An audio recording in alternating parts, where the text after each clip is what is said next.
Hello, this is the editing part of the behind the scenes video that I've recently shared. So I'm just going to go through what I've done to this picture. I've already edited it once, so I've got an idea in my mind of how I want it to look.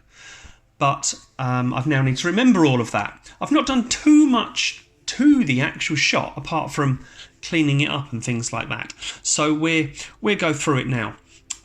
First thing I did was get rid of, that's the softbox that's in the corner there, so I've got the patch tool to get rid of that.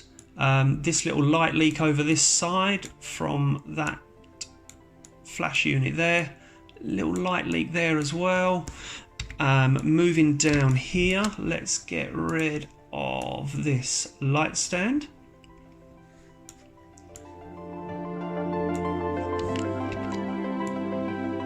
That bit and that bit. So there's various ways you can do this, like there is with everything in Photoshop, but I actually found that just doing it with this patch tool was about the easiest way. Moving over to this light stand, I will just use the clone stamp on this one.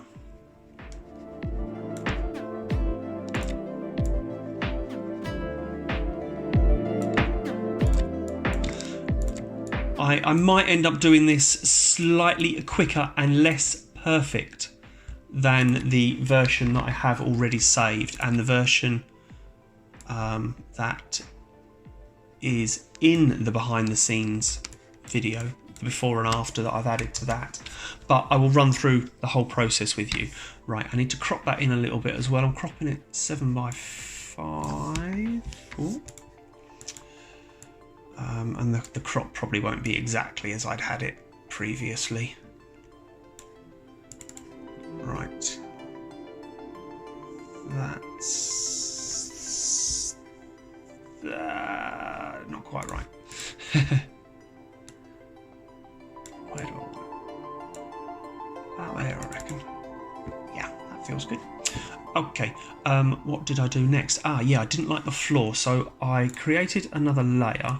I changed that to colour, I believe, and then I just got my paintbrush, grabbed a little bit of the grey carpet, and then painted over that.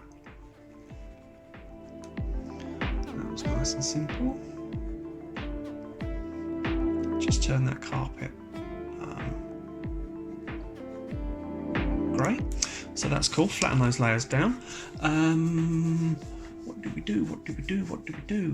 Oh yeah, next thing I did, this was quite cool. I wanted to replace the background because I'd just, in my mind, even before I took the picture, I wanted it to have a textured background in there.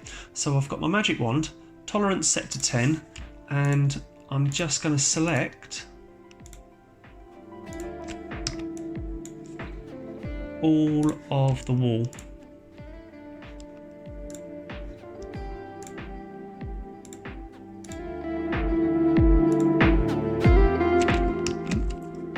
Zoom in for that bit.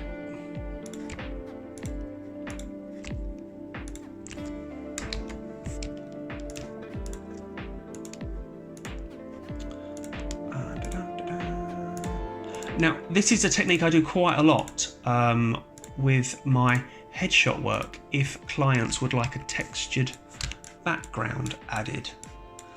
So it's one I've been asked to show a couple of times. So now you get to see how I do it. It's actually quite simple. Right, so we've selected the background there. I'm now just going to save that selection. So select, it's down here somewhere, save selection. Call that outline, deselect it, and here is a background I prepared earlier. It's from a company called I think it's Flypaper Backgrounds. They're the only backgrounds I've ever I love enough to buy, and they're fantastic. I bought a pack of I don't know, about 40 of them, and there's some good ones in there. So because I'm adding this as a background, I also want to blur it slightly, otherwise there's no sort of difference in the focus there. So filter, blur, Gaussian blur, and about 10 is good enough. And then I'm just going to drag that across to here.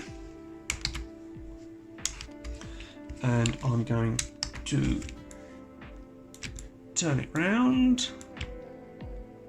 Just resize it so it fits. Right, and then I am going to reselect the background, load selection, load the outline. And what I now need to do is modify it slightly. I'm going to expand it by 2 pixels. And then I'm going to feather it by 1 pixel. And then I'm going to inverse it. Oh, no, inverse the selection, not the picture. And then cut it out. So we've got the background there with a texture on it. Then I will change my blending mode to soft light. And as we zoom in, you will see it's done a pretty bloody good job of looking natural, even around the hairs. Now what you can do is with your history brush, because there's probably little bits in there that haven't been selected. So if I just take my history brush state back to before I cut the pixels, and then just brush around the edges of the hair. So there's little bits just down here. Oh, if I get on the right layer, that also helps. There we are. And because it's set to the soft light blending mode,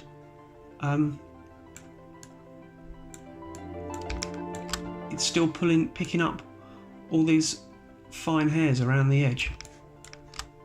Even just my little ear hairs here. Crazy how it does it. Bit along the beard. Looks fab. Yep. Well happy with that. Oh, no, that's a flower. That's all good. Right, love it. I'm just going to erase some of the background that's on the skirting board there.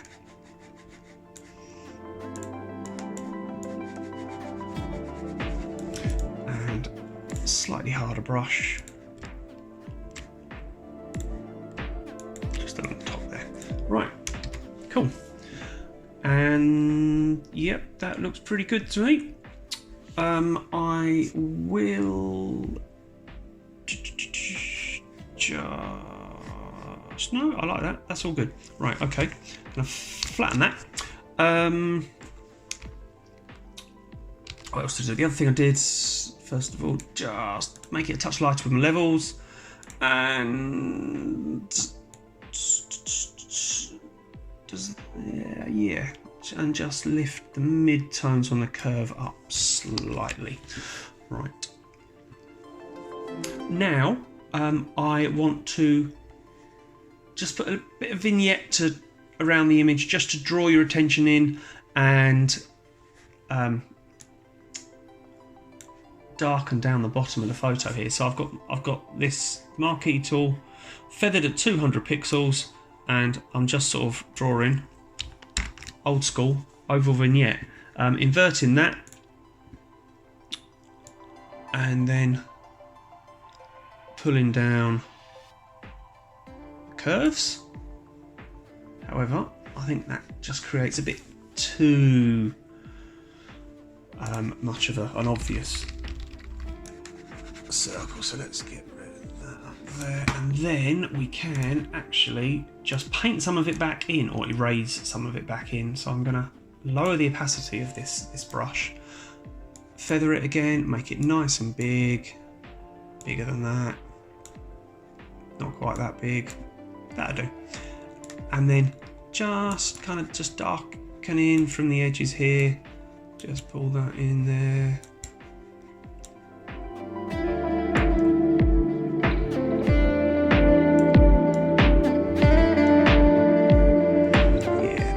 Good. Right, okay, now flatten that. Another thing that does look quite good, and it kind of just sort of mutes the image down a bit. If I duplicate the background layer, change that blending mode to multiply, and then desaturate that layer, you can see it's darkened it all, and it's just muted the colours a little bit as well, which I think gives quite a nice vibe to it. I'm now going to reduce that layer down to 25%. Get on 25. Yeah. Right, 25, cool. So if I turn that off and on again, you can just see what it does there. But I also want my face to kind of pop out of it a little bit. So I've still got my opacity reduced on the eraser, about 15%. And then I am just going to bring my face back through a bit. Just a few clicks there, nice and sort of soft, random places. And a bit on my hands as well, just because I think they've just gone a little bit grey and dead there. So I'm just going to turn that off and on again. So it's muted everything. My face has still got a little bit of pop to it though. So I'm quite pleased with how that's looking now. Right, yep, that's all like that a lot. Going to flatten that down again. And is there anything I would do? No, I'm quite pleased with how that's looking.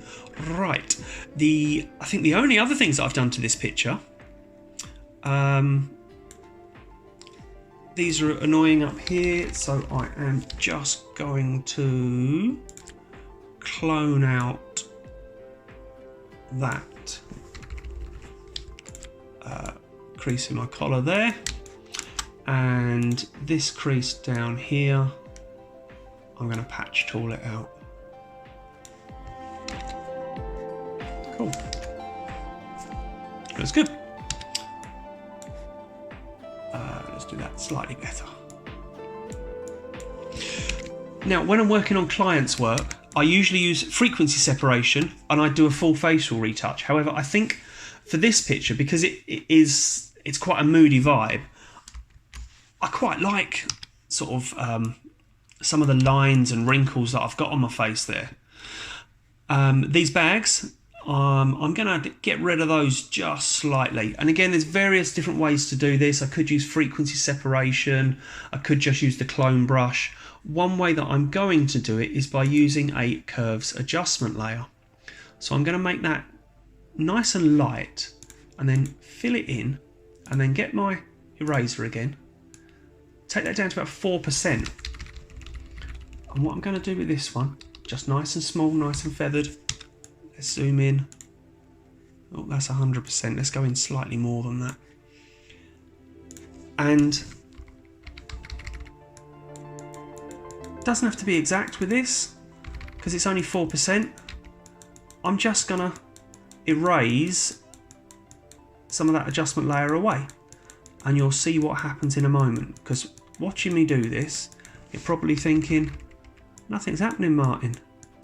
What are you playing at? But when I've done it, you'll see that it will make a dramatic transformation. Right. I reckon that could be it. Right, watch this. Love that. Look how natural that looks as well. Before, after. Zoom out. Wow, you really see it there. That's taken at least 2 years off me. And what I may do, all right, let's flatten that. I'm going to cheat it slightly as well. I'm going to use a little bit of clone brush, clone stamp thingy. Low opacity, and I am just going to go over the edges. Oh, I don't know if I like what I've done there. Let's have a look. Let's zoom out, see what that looks like. Ah, oh, yeah. Yep, happy with that. Right. There we go. That is edited. I'm happy with that. So let's just see before and after. That's how we started. that's how we're ending up. Thanks for watching, guys. Take care.